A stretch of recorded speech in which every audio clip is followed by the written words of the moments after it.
Greetings and salutations, this is Jason Silverain. Today I'll be taking a look at the absolutely adorable Strikey Sisters. Now this is being advertised as an action-focused brick breaker and was released on the 1st of June 2017. It's available for £3.99, but with the right Steam sale or a voucher, if you're lucky enough, a combination of both, it really gets pushed into the realm of pocket change, and it's well worth the price of a chocolate bar. Now, the Strikey Sisters is adorable, to say the least. It may look like an RPG Maker game at first glance, but don't be fooled. It's actually got a lot going for it. And the game is also absolutely tiny. I mean, 152 megabytes to install. I mean, that was large back in, what, 1998? Now, the game does boast two-player cooperative shared screen, but you do require a gamepad to do it. But on the bright side, this seems to accept just about any old gamepad. I'm currently using my old USB SNES pad, which I am absolutely overjoyed at, because practically nothing lets me use this beast, which isn't a Mega Drive game. Now, as a Breakout-style clone, it tries to put a twist on the genre like many of more recent releases in the same area. Now, of course, you have to destroy all the monsters to... destroy all the bricks! The monsters just get in the way. Enemies respawn until bricks are destroyed, except on the boss stages where you do have to destroy the monster. If you run out of hearts, or by the ball leaving the bottom of the screen, you lose a heart. You run out of hearts, you pretty much game over for that stage. Now, unlike games like Wizorb and other similar ones, this lets you choose your own what levels and what areas you want to progress in with a little nicer overmap. And if you do lose a life, you just retry. You don't end up getting stuck going right back to the beginning of the game again.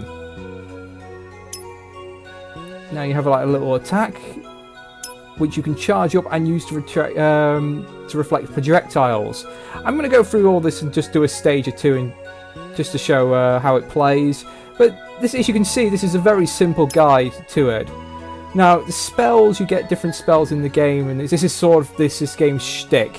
As a pair of spellcasting sisters, they're supposed to have all sorts to destroy the monsters that are coming at them, and the blocks.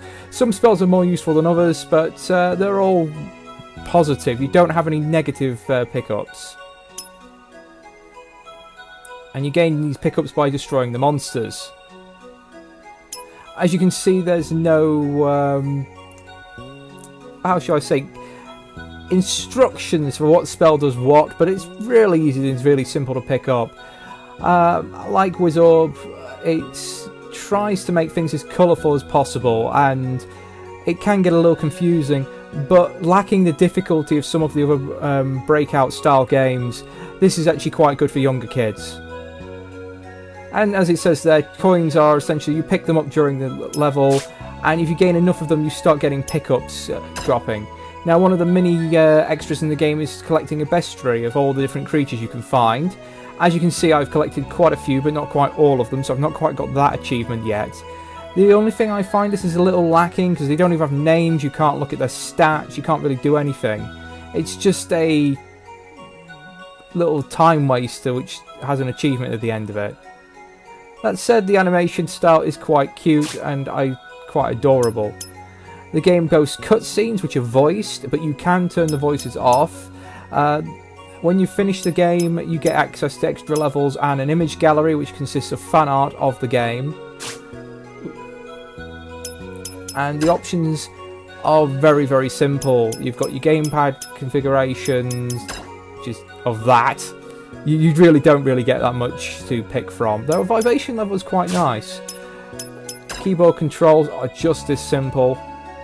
As you can see, it's nothing particularly challenging, but it's nice to have these options. A lot of people don't include stuff like this. I mean, as any pixel game nowadays has, is smooth graphics on or off, depending how blocky you like your pixels. And if you get bored of everything, you can always restart and delete your save. Now, rather than going through the main game and spoiling some of the cutscenes, which I will point out, the game kind of throws you into the story like you already know the characters, like this is a long-standing series. That is not the case. It's a little unusual to do it, but it's not the first time a game has done this. And to be honest, the story itself is kind of amusing.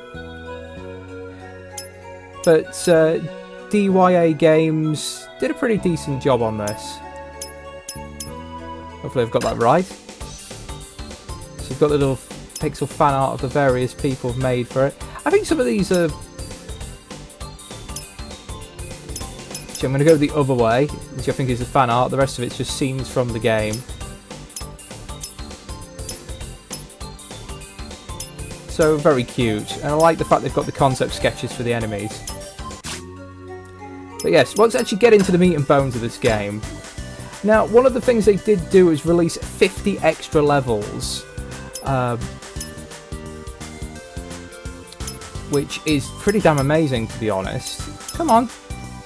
I'm trying to actually get this to register me using my gamepad. But, come on, gamepad. Yeah, as you can see, I'm not really used to using the gamepad on this game. There we go. Gamepad 4? Alright, I'm not going to question it. It's recognising the gamepad. Now, the sisters themselves don't actually have a difference between them other than just sprites, really.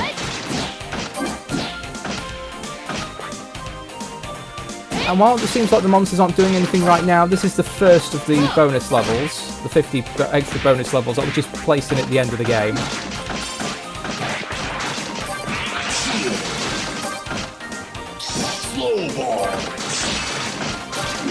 So I'm expecting this one to be relatively simple. Ah! He says as he just gets power-ups out of everything. Oh, that gives me a double ball.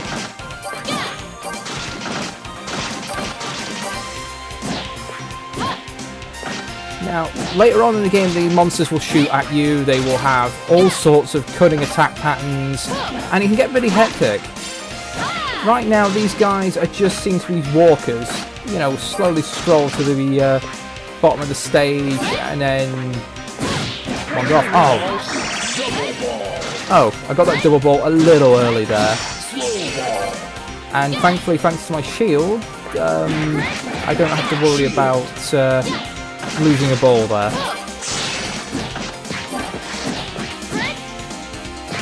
Now I've collected enough coins, I've got a chest has appeared. Now I've never really understood what the hell Fireball's any good for. It doesn't seem to do anything. However... Oh, these are the monsters you can't attack from the front! Speed up. Dark flames. Lightning storm. Slow ball. Missing too many of these coins, really. I think if I want gold, I've got to get them all. Slow ball. Ball lost. Worth it. I got the, Oops. Alright, that was just me being rubbish.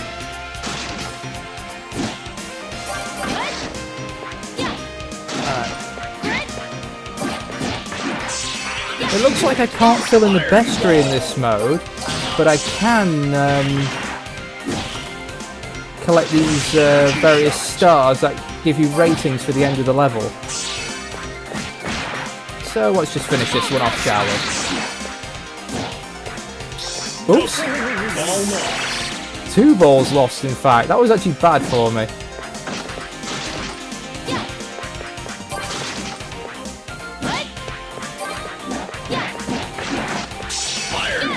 Now, this is just a personal preference, but I really like the sort of 90s fantasy synth music.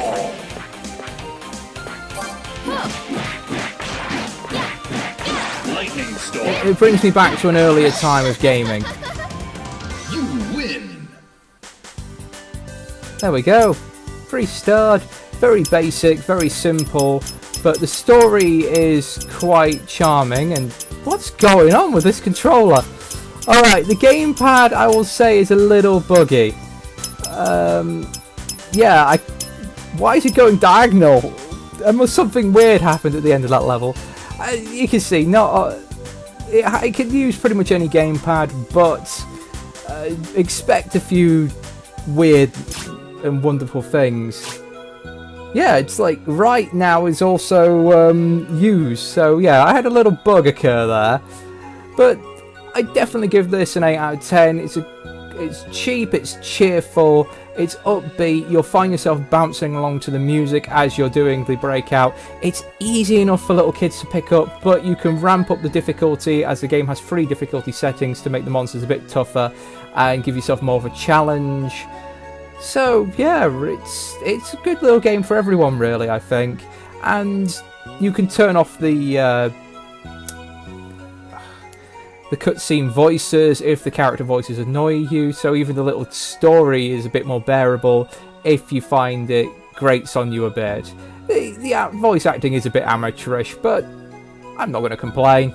It's good fun and all in the end. But thank you for watching, and I'd love to see some people do a few videos of this and post a link.